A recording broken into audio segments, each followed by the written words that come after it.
There was once a very great rabbi. People know his name. I didn't read his name in the story.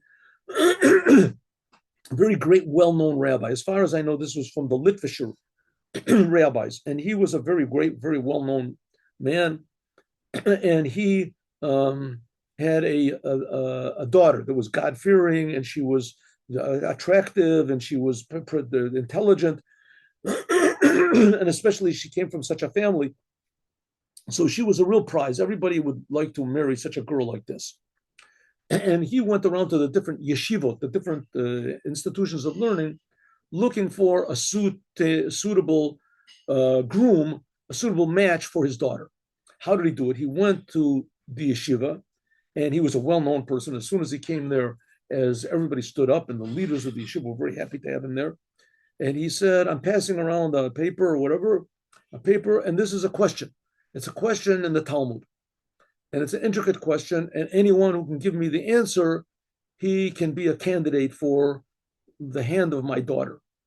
And the question was, it says in one Talmud says this, and another place it says something that's apparently contradictory, and there's a Tosfot that answers it like this, and there's a Rashi that answers it, disagrees with the Tosfot, and then there's a Tosfot in another place that disagrees with the first Tosfot, and after all, it comes that this sentence is so many different explanations and contradictions that there are in the sentence, and I would like somebody to explain it all to me. So the boy said, well, can we have, he said, I'll give you the whole night. Early in the morning, first thing in the morning, I'm gonna ask whoever has the answer, and he can be this. So all the boys all sat together, and they all worked on the answer. First, they did it individually. Nobody got it, so they started working in pairs, and they were working and learning the whole entire night. They were talking to each other. And so the rabbi said in the morning, has anybody got the answer? They said, we don't have the answer. No one has the answer. And one said, listen, maybe the answer is like this. He said, and he himself said, no, that's not the answer. The answer. The rabbi said, okay, it's a very difficult question I gave you. Maybe it wasn't fair for me to ask it, but okay, I'll just go move on. So he moved on to another yeshiva, the same thing. 200 boys, 300 boys gave him the question. They worked the whole night. They couldn't get the answer. He went to a third yeshiva. He told them, my daughter, everybody wants to marry his daughter. Whoever gets the answer. So they worked the whole night.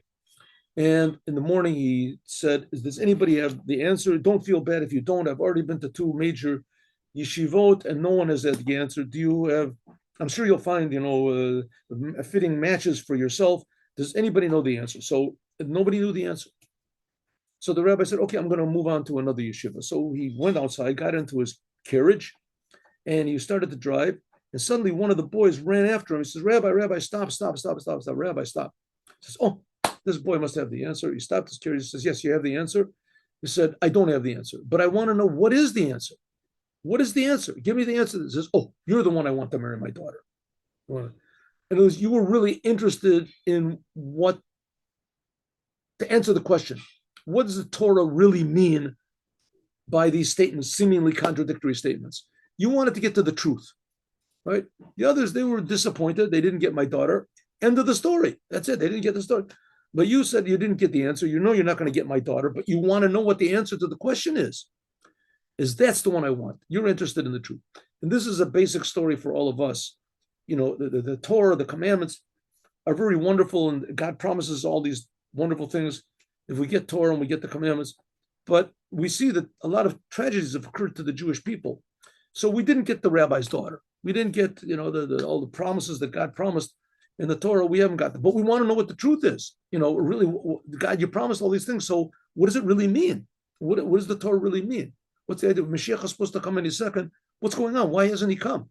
Right? We want to know, have the answer to the thing. We don't just give up. Okay, Mashiach didn't come, so that's it. Let's give up on it. No, we want to know what's the truth, to get to the essence of the thing, and forgetting about what benefit we receive from it. The truth is the greatest benefit of all.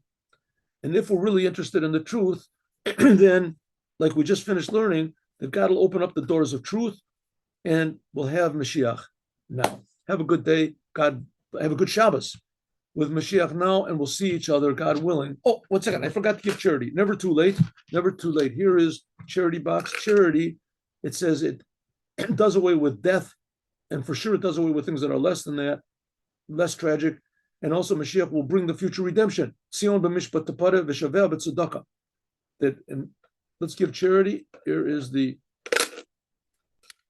Have a good day, a good Shabbos. See you on Sunday, God willing, 8:15 in the morning.